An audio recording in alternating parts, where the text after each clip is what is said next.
Bismillahirrahmanirrahim. Assalamualaikum warahmatullahi wabarakatuh.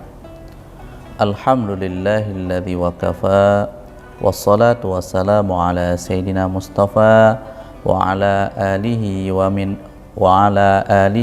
man ittabi'ahumul huda. Asyhadu an la ilaha illallah wa asyhadu anna Muhammadan abduhu wa rasuluh. Allahumma salli ala Sayyidina wa Habibina Muhammad sallallahu alaihi wasallam. Segala puji bagi Allah subhanahu wa ta'ala yang telah melimpahkan karunia rezeki, karunia umur, karunia kesempatan, dan karunia kita bisa hidup untuk melaksanakan aktivitas ibadah kita sehari-hari. Salawat beriringkan salam tak lupa dan tak henti-hentinya selalu kita sanjung sajikan kepada baginda besar Muhammad sallallahu alaihi wasallam.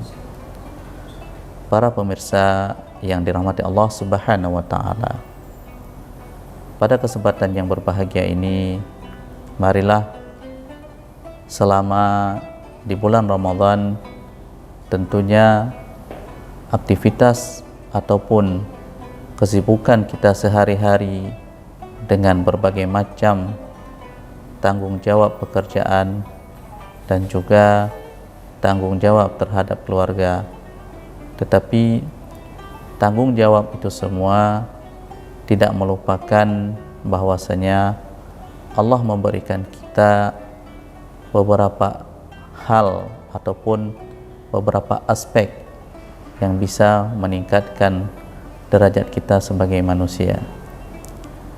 Allah subhanahu wa ta'ala berfirman, innal ladzina amanu wa hajaru innal ladzina amanu wa hajaru wa jahadu fi sabilillahi bi amwalihim wa anfusihim lahum a'zamu darajat. Sadaqallahul azim. Di dalam ayat ini Allah ingin meninggikan derajat kita selaku manusia dibandingkan dengan ciptaan Allah yang lainnya. Selain Allah memberikan kita dengan akal, hawa nafsu, tentunya Allah ingin menjadikan kita manusia ini menjadi khalifah yang sangat agung dan sangat mulia di sisi Allah subhanahu wa ta'ala. Faktor yang pertama yang meninggikan derajat manusia adalah bagaimana Allah mengatakan innal ladzina amanu. Perkataan iman ini adalah sebuah pengakuan baik dari perkataan kita, ucapan kita yang berasal dari lisan ataupun lidah, kemudian diucapkan dengan mulut, kemudian ditetapkan dan dilakukan dengan seluruh anggota badan kita. Itu yang dikatakan dengan iman.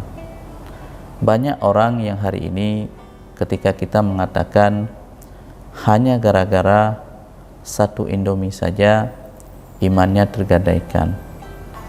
Banyak di antara saudara kita yang ketika kita mengatakan sangat miris bahwasanya tiba-tiba harus memeluk agama Kristen atau agama yang lainnya. Ini tergantung pada keyakinan kita ataupun iman kita kepada Allah Subhanahu wa taala. Bagaimana para sahabat dulu ketika belum mengenal Allah, belum mengenal Rasul, tetapi keimanan mereka jauh dari segala-galanya. sehingga berbagai macam siksaan, cobaan, bahkan intimidasi yang terjadi pada diri mereka sendiri ataupun nyawa menjadi taruhannya, mereka tetap setia dan loyal kepada Nabi kita Muhammad sallallahu alaihi wasallam. Tidak lain dan tidak bukan karena faktor keimanan yang tertancap dalam hatinya sudah sangat kuat. Hari ini ketika Rasulullah sallallahu alaihi wasallam dengan 1400 tahun yang lalu sudah meninggalkan kita, tapi kita yang mempunyai keimanan itu tiba-tiba tergoyahkan hanya gara-gara dengan tergiurnya berbagai macam bantuan ataupun tergiurnya dengan berbagai macam ajakan. Para pemirsa yang dirahmati Allah Subhanahu wa taala, selain faktor yang mendirikan derajat iman, yang kedua adalah orang yang berhijrah di jalan Allah. Hijrah di sini adalah ketika dahulunya dia berada dalam kemaksiatan, tentunya masa-masa ataupun kemaksiatan yang selalu dia lakukan setiap harinya akan juga sirna, karena sebesar apapun, sekeras apapun hatinya, ketika cahaya hidayah ini datang kepadanya, maka sedikit demi sedikit, perlahan ataupun sedikit demi sedikit dan perlahan-lahan, maka cahaya hidayah ini akan menyinari kehidupannya. Makna dari orang yang berhijrah adalah al-muhajir man hajara ma naha anhu Allah Ta'ala, yaitu orang yang berhijrah ini mereka ingin sekali dan sangat bercita-cita bahwasanya ketika dia berpindah ataupun ingin move on dari satu tempat ke tempat yang lain, tentunya dia akan mencari sesuatu yang lebih baik. Kenapa? Karena sebelumnya ketika dia berada dalam kemaksiatan ataupun bergelimang dengan dosa dan kesalahan, mereka pada akhirnya tentu akan insaf dan ingin bertobat kepada Allah Subhanahu wa taala. Ada juga kita melihat orang yang dahulunya beriman tetapi ketika di akhir hayatnya menjadi su'ul khotimah. Ini yang sangat kita sayangkan, karena ketika kita terlahir dalam dunia ini karena ketika kita lahir di dunia ini dalam keadaan Islam, kenapa harus meninggalkan iman dan Islam kita itu dalam keadaan tidak beriman? Lalu apakah pekerjaan kita selama ini ketika di akhir hayat dengan su'ul khotimah akan diterima oleh Allah Subhanahu wa taala? Biarlah Allah Subhanahu wa taala yang menghisapnya.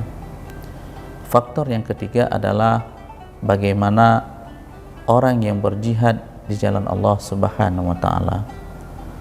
Perkataan jihad banyak disalahartikan oleh orang-orang yang dangkal pemahamannya tentang apa makna jihad itu sendiri. Padahal jihad itu dari segi bahasa mengerahkan segala usaha dan upayanya untuk mencapai hasil yang maksimal. Bukan hanya ketika makna jihad itu adalah berperang di jalan Allah Subhanahu wa taala. Kenapa dulu harus berperang? Karena untuk meninggikan kalimah la ilaha illallah Muhammad Rasulullah memang harus dengan berperang memang harus berperang dan berpegang pedang. Tetapi hari ini ketika kita ingin berjihad fisabilillah, maka maknakanlah jihad itu bukan berperang. Kalau kita hari ini menjadi seorang pelajar, maka jihad kita adalah bagaimana kita akan menuntut ilmu, mendapat ilmu pengetahuan yang sangat banyak, kemudian kita infakkan nilai-nilai ataupun pengetahuan kita yang sudah kita dapatkan baik di bangku sekolah ataupun bangku kuliah untuk kemakmuran dan memuliakan agama Islam. Jihad ketika kita dilanda musibah bukan artinya kita harus memarahi dengan apa yang telah terjadi, tetapi bagaimana kita menetapkan hati kita dalam kesabaran terhadap apa yang sudah ditimpakan oleh Allah Subhanahu wa taala, sehingga hati kita tetap tabah dan sabar terhadap apa yang ditimpakan kepada kita. Mudah-mudahan 3 faktor ini, iman, hijrah dan jihad di jalan Allah Subhanahu wa taala, menjadi faktor peninggi derajat kita selaku hamba Allah Subhanahu wa taala. Billahi taufiq wal hidayah. Wassalamualaikum warahmatullahi wabarakatuh.